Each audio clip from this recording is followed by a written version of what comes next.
Ángeles Maestro. Ponencia presentada en el 7º Encuentro Andaluz de Solidaridad con Cuba. 4 de junio de 2016. A medida que la crisis se profundiza, la barbarie arrecia. El imperialismo recurre a golpes de Estado más o menos blandos, como en América Latina, o a la invasión de países como en Oriente Próximo. Los ataques militares a países de la periferia, como Irak, Libia o Siria, se corresponden con la manipulación informativa más exhaustiva usada como arma de destrucción masiva de conciencias en los países del centro del sistema. El hundimiento de la URSS, y tras ella, el del llamado Bloque del Este, llevó a muchos que se autodefinen como gentes de izquierda a teorizar sobre un mundo idílico en el que sería posible que los pueblos diseñaran sus propios modelos de desarrollo sin amenazas militares. La guerra devastadora contra Irak en 1991, llevada a cabo por Estados Unidos y otros países europeos, con la colaboración de las bases de la OTAN, dejó bien claro, de forma rápida y brutal, quién continuaba detentando la hegemonía y con qué grado de coherencia estaba dispuesto a intervenir para demostrarlo. En el marco de una crisis general del capitalismo cada vez más aguda, la escalada de guerra y de terrorismo de Estado que asola desde entonces a una buena parte del planeta, perpetrada por los imperialismos estadounidense y europeo, junto al inseparable sionismo, hace que para definir esta situación sean imprescindibles los conceptos de guerra mundo y estado de guerra. Desde este enfoque parten los análisis que realiza el Foro contra la Guerra Imperialista y la OTAN 2014-1. Como bien aprendió la burguesía europea con ocasión de la guerra mundial, más importante aún que las victorias en los frentes de guerra, es neutralizar la oposición a la misma, y la toma de conciencia que genera, por la propia clase obrera. La crisis capitalista, más la enorme tensión que desencadena la situación bélica, abre procesos sociales de profunda inestabilidad para las clases dominantes que pueden desembocar en procesos revolucionarios como demostraron la Comuna de París y la propia Revolución de Octubre. La lucha ideológica en momentos históricos semejantes a esos, y los que vivimos se asemejan cada vez más, es determinante. La utilización del prestigio de intelectuales, máxime si alguna vez defendieron posiciones de izquierda, viene siendo desde el final de la Segunda Guerra Mundial un arma privilegiada al servicio de la destrucción de la conciencia antiimperialista de los pueblos. El espléndido y documentado trabajo de Frances Stonor Saunders, La CIA y la Guerra Fría Cultural, 2001, no deja lugar a la acusación tan utilizada de caer en paranoias conspirativas contra quienes señalan a la larga mano, repleta de sobornos o facilitaciones, de las empresas culturales del capital en los drásticos cambios de posiciones por parte de artistas e intelectuales. Uno de los indicadores más expresivos de la confusión ideológica que reina en la izquierda es el hecho de que los más salvajes imperialismos puedan seguir utilizando, con alguna credibilidad en estos ámbitos, el argumento de la defensa de los derechos humanos y de las libertades, tanto para justificar la invasión de países, como para medir la legitimidad de estados que son resultado de procesos revolucionarios. Semejante escarnio solo se abre camino cuando se olvida que el hecho definitorio estructural de la sociedad capitalista es la contradicción entre capital y trabajo, y en consecuencia que los conceptos mismos de derechos humanos o de libertad, genéricos, son una mistificación. Por ello la lucha ideológica de la burguesía, que no olvida nunca cuáles son sus intereses, parte siempre de la negación de la existencia de clases sociales antagónicas y de pueblos oprimidos por el imperialismo. Una herramienta muy eficaz, y poco analizada, al servicio de esta monumental estrategia de confusión es el del concepto de Europa como instancia social y democrática frente al más cruel imperialismo norteamericano. La realidad obcecada muestra cómo los intereses de las supuestamente cultas burguesías europeas han vertido y siguen vertiendo ríos de dolor y de muerte en sus colonias y excolonias. Las diferencias con respecto a Estados Unidos en cuanto a la brutalidad militar solo se miden en función de sus capacidades armamentísticas, que siempre son abrumadoramente superiores a las del país atacado, y no de sus intenciones. En tiempos de la colonización americana se usó el pretexto de la evangelización para masacres y expolios. Más tarde, el caso más perverso, y a la vez más emblemático, quizás sea el del imperialismo francés justificando el colonialismo con el pretexto de llevar la libertad, igualdad y fraternidad a los pueblos atrasados. El alegato más brillante contra la hipocresía civilizatoria europea son las palabras de Frantz Fanon en Los Condenados de la Tierra, que de paso muestran cómo el llamado estado del bienestar ha sido edificado sobre la sangre de los pueblos saqueados. El bienestar y el progreso de Europa han sido construidos con el sudor y los cadáveres de los negros, los árabes, los indios y los amarillos. Hemos decidido no olvidarlo. Cuando un país colonialista, molesto por las reivindicaciones de independencia de una colonia, proclama aludiendo a los dirigentes nacionalistas: si quieren ustedes la independencia, tómenla y vuelvan a la Edad Media, el pueblo recién independizado propende a aceptar y recoger el desafío. Y, efectivamente, el colonialismo retira sus capitales y sus técnicos y rodea al nuevo Estado con un mecanismo de presión económica. La apoteosis de la independencia se transforma en maldición de la independencia. La potencia colonial, por medios enormes de coacción, condena a la joven nación a la regresión. La potencia colonial afirma claramente: si ustedes quieren la independencia, tómenla y muéranse. Los dirigentes nacionalistas no tienen otro recurso sino acudir a su pueblo y pedirle un grandioso esfuerzo. A esos hombres hambrientos se les exige un régimen de austeridad, a esos músculos atrofiados se les pide un trabajo desproporcionado. Un régimen autárquico se instituye y cada estado, con los medios miserables de que dispone, trata de responder a la inmensa hambre nacional, a la gran miseria nacional. Asistimos a la movilización de un pueblo que se abruma y se agota frente a una Europa harta y despreciativa. Castro, al acudir a la ONU con uniforme militar, no escandaliza a los países subdesarrollados. Lo que demuestra Castro es que tiene conciencia de la existencia de un régimen persistente de la violencia. Lo sorprendente es que no haya entrado en la ONU con su ametralladora 2. Efectivamente, aunque Fanon habla en su obra especialmente de África, este texto parece escrito pensando en Cuba. Sobre todo porque le cupo a la revolución cubana, junto a la china y a la vietnamita, el privilegio de alumbrar al mismo tiempo procesos de liberación nacional y de construcción del socialismo.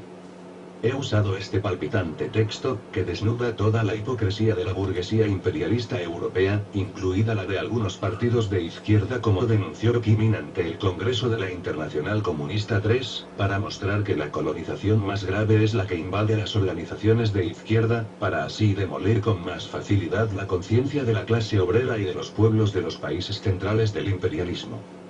Pretendo a través de las palabras de Fanon, alertar contra esa izquierda, mitad ignorante, mitad cómplice, que reclama la vuelta del más importante señuelo socialdemócrata, el estado del bienestar. Ese estado que ocurrió en un momento concreto de la historia, en una determinada correlación de fuerzas marcada por la existencia de la URSS y la victoria contra el fascismo y, en el ámbito que nos ocupa, se produjo a expensas de un importante incremento del expolio de los países periféricos. Cada vez hacen falta más toneladas de azúcar para comprar un tractor, como decía Fidel Castro en la época. También quiero destacar la enorme violencia implícita en el saqueo imperialista frente al papanatismo pacifista, que más allá de la denuncia legítima e imprescindible de la guerra, pretende negar el inalienable derecho de los pueblos a defenderse y a resistir con las armas.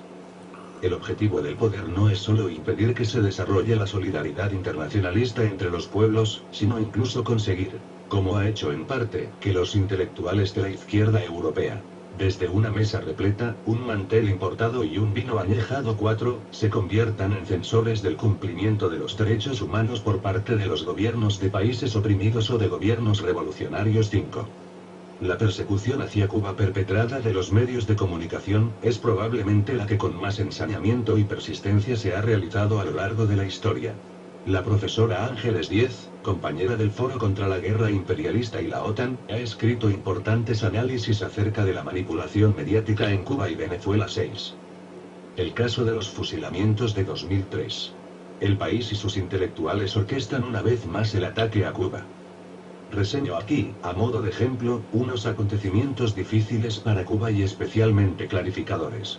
En ellos se reveló con claridad el feroz ataque mediático, representado sobre todo por el periódico El País, el silenciamiento de la gravísima situación de acoso que vivía la Cuba en esos momentos, el penoso papel de los intelectuales al servicio del grupo Prisa y la humilde pero digna respuesta a todo ello generada por la alianza de intelectuales antiimperialistas. En abril de 2003. En plena invasión de Irak por Estados Unidos, y en el marco de una gran escalada de ataques contra Cuba tras la llegada de George Bush al gobierno, Cuba fusiló a 3 delincuentes que con una pistola y 5 armas blancas trataron de secuestrar una embarcación de pasajeros. El relato de los acontecimientos que se vivían en la isla lo hizo magistralmente Fidel en una comparecencia especial el 25 de abril de ese año, cuya lectura recomiendo encarecidamente 7. En ese mes de marzo había sido secuestrado un avión DC-3 cubano de pasajeros y dirigido hacia Miami. Estados Unidos no devolvió a los secuestradores para que fueran juzgados, lo que dio alas a otros. El 26 de marzo la USAID anunció la concesión de fondos al proyecto de transición para Cuba de la Universidad de Miami por valor de $1 millón. Un nuevo intento de secuestro de un avión de pasajeros, esta vez abortado, tuvo lugar el 31 de marzo. Desde el 19 de marzo, cuando se produjo el primer secuestro del DC-3, se comprobaron 29 proyectos de secuestrar embarcaciones y aeronaves con empleo de la fuerza, algo que no ocurría desde hacía muchos años. El 2 de abril se produjo un nuevo secuestro de otra embarcación cubana, con 50 personas a bordo, 6 niños y 5 extranjeros. En ese marco de acoso creciente a Cuba es en el que se aplicaron las 3 sentencias de muerte. Se estaba viviendo en ese periodo, que Fidel explica con precisión, una gran escalada de tensión bélica internacional desde la destrucción por la OTAN de la República Federal de Yugoslavia, a la invasión de Afganistán por la misma alianza, y en esos mismos momentos la criminal invasión de Irak, sin olvidar cómo el comandante recuerda las ejecuciones extrajudiciales de militantes de ETA, de la mano del gobierno de Felipe González. El día 7 de junio de 2003, El País publicaba una página entera con un texto titulado Carta abierta contra la represión en Cuba, con firmas del mundo de la cultura promovido por la Fundación Encuentro, a su vez dirigida por Carlos Alberto Montaner, condenado en Cuba por terrorismo. Destaco a este personaje, porque es en quien confían los 500 intelectuales que suscriben el alegato contra la Revolución Cubana. Montaner salió de Cuba en 1961 y en 1963 se integró en un grupo seleccionado por la CIA y entrenado en Fort Benning, Estados Unidos. Desde 1970 reside en Madrid y es conocido como fundador de la Plataforma Democrática Cubana propiciada por la CIA para recrudecer el bloqueo contra Cuba, oponerse a inversiones y reforzar su aislamiento. La forma en que se funda este organismo es muy ilustrativo. En 1991, tras el hundimiento de la URSS y cuando todo el mundo esperaba la caída de la Revolución Cubana, Montaner dirigió una carta de diversos disidentes animándoles a crear la Plataforma Democrática Cubana, que por la manera en que refleja sus intenciones sin ambajes, hasta podría parecer un análisis marxista. En esta misiva, que fue interceptada por las autoridades cubanas en el interior de un zapato en el aeropuerto de La Habana, Montaner, reflejando lo genuino de las ideas políticas de sus integrantes, decía lo siguiente: esta institución, la PLATIR, está compuesta por 3 partidos vinculados a otras tantas tendencias ideológicas liberales, democristianos y socialdemócratas. Estas 3 tendencias pertenecen a un arco democráticos común, y conviven más o menos armoniosamente dentro del mismo sistema de economía de mercado, pluralismo político y defensa de las libertades. Si hubiera que marcar diferencias, que siempre son de matices, habría que decir que los demócratas cristianos subrayan cierto orden, los socialdemócratas la justicia, y los liberales las libertades individuales. Pero eso solo como referencia inmediata, porque en la vida cotidiana los límites son mucho más borrosos. Bien, supongamos que Elizardo, Payá, Mariela Barra Luque, Gustavo Arcos, Indamiro Restavo deciden darle vida a la plataforma dentro de la isla. Esto puede hacerse asumiendo cada uno la representación de uno de los partidos que constituyen la plataforma en el exterior. Gustavo, por ejemplo, si se siente cómodo, o Mariela Barra Luque, pueden asumir la presidencia de la Unión Liberal Cubana dentro de la isla. Payá puede hacer lo mismo con la democracia cristiana, Elizardo y Restano, que se han movido en el entorno socialdemócrata, acaso puedan encarnar en Cuba a la coordinadora socialdemócrata. Este documento podrá ser sacado del país por una delegación internacional formada por un liberal, un socialdemócrata y un democristiano, enviados a Cuba con ese fin y, quienes tan pronto llegaran al extranjero a Caracas, Madrid o Berlín, por ejemplo, darán una conferencia de prensa y anunciarán la formal constitución de la plataforma dentro de la isla. Simultáneamente, nosotros lo tendríamos todo preparado para anunciar a bombo y platillo la consolidación en Cuba de una oposición moderada, respetable y con un gran reconocimiento internacional. Además, la plataforma recogería en favor de la causa de la libertad de Cuba, el peso de centenares subrayado en el original de partidos políticos del mundo entero, y se abría paso hasta la ayuda que las fundaciones europeas destinan a las causas políticas. Cada internacional tiene al menos una fundación que suele contribuir económicamente a los grupos afiliados. 8. Este personaje es el promotor del texto citado, publicado por El País, en el que se acusa a Cuba de utilizar la conmoción internacional generada por la guerra de Irak para reprimir a la disidencia, ignorando los hechos demoledores que daban cuenta de que fue exactamente al revés. Los argumentos eran los mismos que los esgrimidos en el editorial del País del 12 de abril.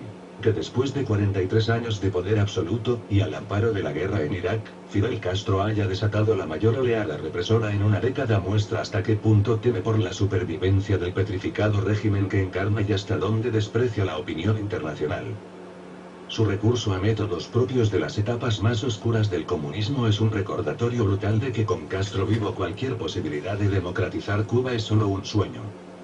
El 6 de junio la UE había adoptado sanciones económicas contra Cuba a propuesta de España que también asumían otros países.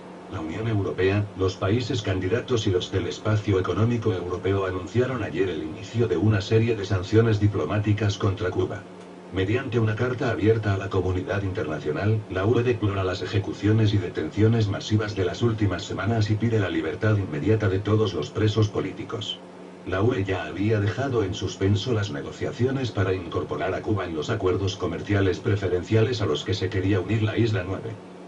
El texto del 7 de junio venía a legitimar esas sanciones de la democrática UE, promovidas sin duda por el gobierno de Aznar, pero respaldadas calurosamente por el PSOE y la socialdemocracia europea.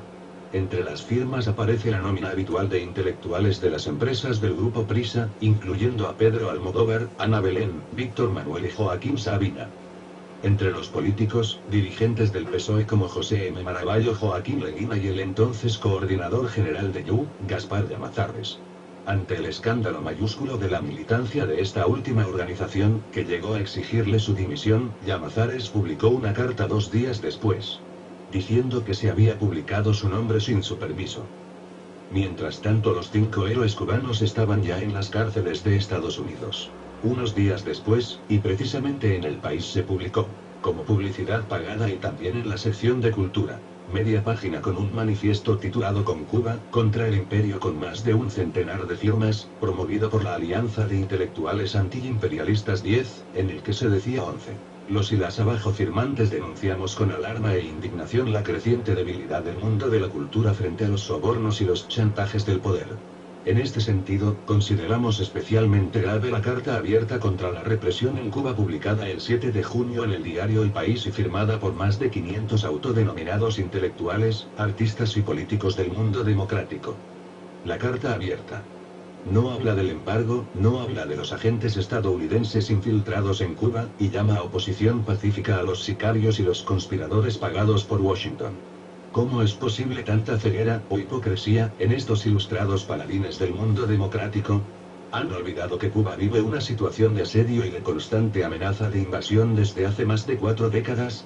Reprocharles a los cubanos que se defiendan de las continuas agresiones de la mayor y más despiadada potencia bélica del mundo, es una actitud ética y políticamente tan inadmisible como apoyar la invasión de Irak 12. Cabe reseñar que algunas firmas, como la de la escritora Rosa Regas, apareció en ambos comunicados. La razón es que, ante la extrañeza de algunos miembros de la alianza al ver su firma en el primer manifiesto, su respuesta fue que Juan Cruz, fundador y miembro destacado de El País, le preguntó si estaba de acuerdo en firmar contra la pena de muerte. Lo que es evidente es que la credibilidad de las campañas orquestadas para criminalizar dirigentes de países que se oponen al imperialismo, o para justificar los ataques militares que suceden a las primeras, requiere de la complicidad de intelectuales situados en el ámbito de la izquierda. Es el caso de todos aquellos que siguen en nómina del grupo Prisa y de otros alternativos como Santiago Alba, que desde el apoyo a las revoluciones de colores o la lucha contra tiranos han jugado un importante papel para justificar la intervención de la OTAN en Libia o la de la comunidad internacional en Siria 13. El asunto se agrava mucho más, si se pueden añadir dirigentes políticos de organizaciones de izquierda. Sin entrar en otros pormenores, lo que es innegable, es que esos intelectuales o dirigentes políticos, no pueden alegar ignorancia. Los derechos humanos de todas las personas. Salud pública y revolución. Por mucho que se repita, nunca será suficiente. Cuba tiene los mejores indicadores sociales y especialmente de salud de toda América Latina.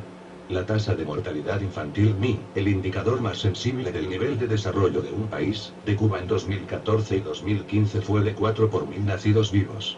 Ese indicador la sitúa en el primer país de toda la región americana, por delante de Estados Unidos 6 por mil y al mismo nivel que el Estado español 14. Siendo un país poco industrializado, su MI está entre las 20 tasas más bajas del mundo. Como la URSS, como China, como Vietnam, Cuba rompe la férrea ley que hace en salud pública corresponder el grado de desarrollo económico con los indicadores de salud. Las revoluciones socialistas saltan esas barreras, en todos los casos, y hacen estallar los muros del subdesarrollo. Exhiben el tesoro más ocultado porque por sí mismo muestra los límites del capitalismo y la validez humanista, incontestable, del socialismo. Y además, como es bien sabido, no es una novedad.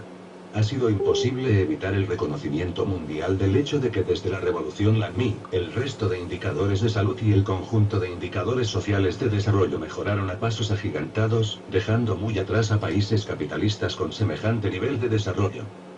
En un artículo publicado en 2006 en el International Journal of Epidemiology, Richard Cooper decía lo siguiente: Cuba es un ejemplo de cómo una modesta inversión en infraestructuras combinada con una bien diseñada estrategia de salud pública puede dar lugar a niveles de salud comparables a los de las naciones más industrializadas. Si la experiencia cubana se generalizara a otros países de ingresos bajos y medios, la salud en el mundo se transformaría. Sin restar un ápice a la admiración que merecen quienes diseñaron y planificaron la salud pública cubana y que recrearon para su país el modelo socialista soviético, es preciso afirmar que los logros de su sistema sanitario no son solo la consecuencia de un diseño técnico que pueda trasplantarse a otros países y conseguir parecidos resultados. Por ejemplo, en 1984, profesionales del Estado español que ocupaban puestos directivos en el Ministerio de Sanidad, formados en Cuba, intentaron la reforma de la atención primaria. El hecho fue que, en poco tiempo, algunos equipos de atención primaria, multidisciplinares y con suficiente dotación de medios, demostraron que, sin proponérselo, podían disminuir el gasto farmacéutico en un 50%. El resultado fue que dicha reforma fue abortada por las presiones de la industria farmacéutica. La salud pública cubana es consustancial a su revolución. Exactamente de la misma forma en que la salud, la enfermedad y la muerte reflejan el modo de vida social, y en sociedades divididas en clases sociales, las abismales desigualdades ante la enfermedad y la muerte. 15. Al respecto quiero destacar 4 hechos. 1. Mientras en sociedades capitalistas los indicadores sociales reflejan el promedio de situaciones enormemente desiguales en función de la clase social, en Cuba las desviaciones de la media son muchísimo menores. Sucede como con la renta per cápita, que pone en un mismo recipiente situaciones tan diversas como las de un banquero y una desempleada. 2. El acceso a todo el sistema sanitario, incluyendo todo tipo de medicamentos, dentistas y oftalmólogos, es absolutamente gratuito. Se ha mantenido así, a pesar del bloqueo y en las condiciones más duras del período especial. 3. El comportamiento de los indicadores de salud en situaciones de crisis grave ha sido completamente distinto en Cuba y en otros países capitalistas. Durante la etapa posterior al hundimiento de la URSS, en los que Cuba tuvo una caída del PIB cercana al 30%, la mortalidad, los indicadores de mortalidad se mantuvieron estables. Lo que ha ocurrido sistemáticamente en crisis semejantes en países capitalistas ha sido un aumento de la mortalidad general cercano al 20% y un incremento de la tasa de suicidios del 40%. 16. 4. El factor que determina en mayor medida el estado de salud de la población es la organización social y la participación de la población en las tareas de salud junto al personal sanitario. La estructura social cubana, en particular la intervención directa de los comités de defensa de la revolución CDR en tareas de salud, es una condición inherente al proceso revolucionario, sin la cual serían impensables los logros obtenidos. Aunque Cuba es una potencia mundial en biotecnología y en avances médico-quirúrgicos, el pilar básico del sistema de salud es la medicina y la enfermería de familia. 17. Tanto el / la médica como el / la enfermera viven en el propio barrio 600 personas aproximadamente en casas construidas por los propios vecinos. El personal sanitario conoce perfectamente a las personas, cómo viven, en qué trabajan, qué problemas les pueden estar afectando, etc. Los programas de detección precoz se hacen con la colaboración indispensable de las personas del CDR, ayudadas por el vecindario. Son esas personas quienes recogen y llevan para analizar la orina de la embarazada para que el diagnóstico sea precoz, quienes recuerdan y acompañan a la persona hipertensa o diabética a que realice su control periódico, quienes organizan los clubes de los 120 años donde se realizan todo tipo de actividades psicofísicas para las personas mayores, quienes discuten con el personal médico los problemas que hubiera. Los ejemplos son infinitos.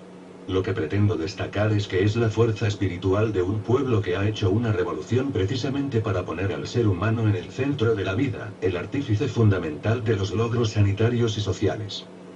Y que ese pueblo tiene el derecho y el sagrado deber de defender su revolución. Eso no son solo palabras. Todos los pueblos que han realizado revoluciones sociales que han cambiado la estructura del poder político y, sobre todo, que han tomado en sus manos la propiedad de recursos naturales y medios de producción, se han encontrado con la más feroz y organizada reacción. Y la denostada dictadura del proletariado no es más que la utilización de todos los medios y la fuerza necesaria para asegurar el mantenimiento de la revolución.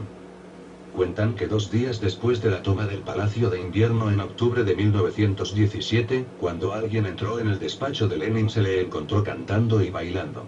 Pensando que podría haber perdido la razón, le preguntó la causa de su alegría, a lo que él respondió: hemos resistido 48 horas. Después de la Comuna de París, el proletariado internacional consciente sabía que más difícil que obtener la victoria es mantenerla.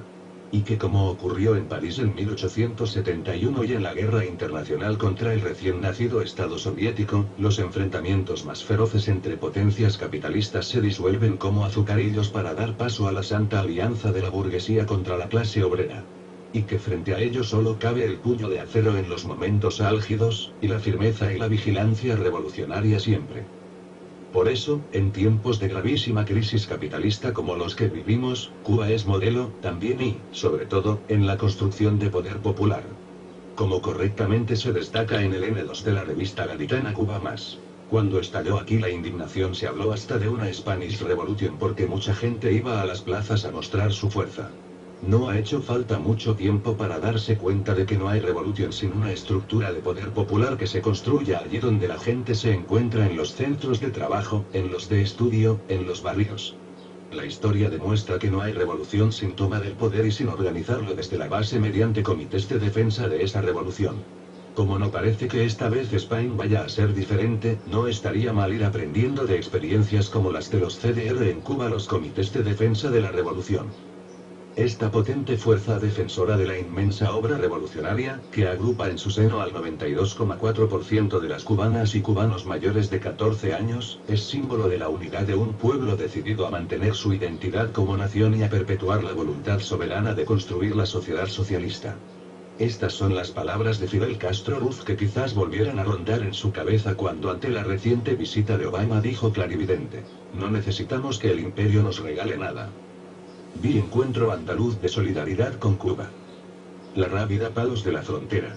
4 de junio de 2016. 1. El Foro contra la Guerra Imperialista y la OTAN inició sus trabajos en 2014 impulsado por la Alianza de Intelectuales Antiimperialistas y el colectivo Anemoy, integrado por militares antifascistas, republicanos y antiimperialistas. https forocontralaguerra.org. 2. Franz Fanon 1961 Los Condenados de la Tierra. Primera edición en español, Fondo de Cultura Económica, PAC 70, 88 y 89. 3. En este congreso, celebrado en Moscú el 8 de julio de 1924, Ho Chi Minh pronunció un duro alegato contra la pasividad de la izquierda y especialmente de los partidos comunistas de los países imperialistas, ante la depredación de los pueblos colonizados. He aquí sus palabras. En cuanto a nuestros partidos comunistas en Gran Bretaña, Holanda, Bélgica y otros países, ¿qué han hecho para hacer frente a las invasiones coloniales perpetradas por la clase burguesa de sus países? ¿Qué han hecho a partir del día en que aceptaron el programa político de Lenin para educar a la clase obrera de sus países en un espíritu de internacionalismo justo y de un contacto cercano con las masas trabajadoras en las colonias? Lo que nuestros partidos han hecho en este campo es prácticamente nada. En cuanto a mí, nací en una colonia francesa y soy miembro del Partido Comunista Francés, y lamento decir que nuestro partido ha hecho muy poco por las colonias. Este texto está incluido en el libro Escritos Políticos Ho Chi Minh, editado por el Partido del Trabajo de México, en 2010.